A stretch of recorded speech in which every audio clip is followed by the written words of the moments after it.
CBS News is projecting Republican Clay Fuller as the winner of the runoff election in Georgia to replace former Congresswoman Marjorie Taylor Greene. Fuller bested his Democratic opponent Sean Harris by roughly 12 percentage points.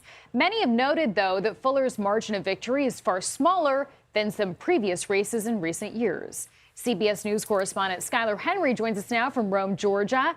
Skyler, how are people there reacting to this news this morning?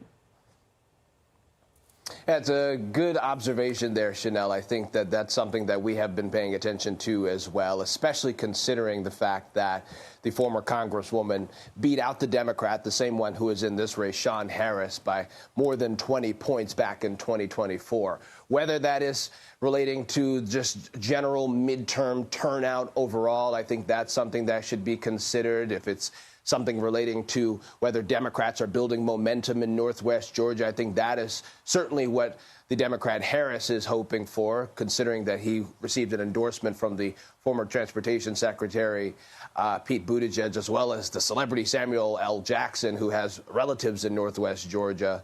I think those are things to consider, and is exactly why he's still enthusiastic despite yesterday's loss. But who is going to Washington, D.C. to represent Georgians in the 14th District? That's Clay Fuller. He is the district attorney from Lookout Mountain, who had earned the endorsement from President Trump early on in this race once it was announced that a special election needed to happen, so much so that the president came down to Rome, Georgia, a few months ago to throw his support behind the district attorney, and also to say that he wants him to continue to move forward with the president's America First agenda. Both of them spoke last night following the results coming in. Take a listen to Fuller.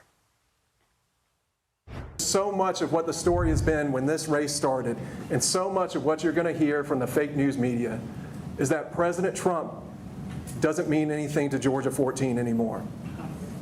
Well, you can see with the results on March 10th, and you can see the results of what we're seeing here today, that President Trump is the most critical factor in our election, and he has made sure that we are going to win. And that was another big point, a big question that we had going into this, whether the former Congresswoman's rhetoric and stance walking out of lockstep with President Trump would have any sort of sway for voters here in this district. It appears that the president still has a ton of weight here in Georgia 14. All right, Skyler Henry, thank you.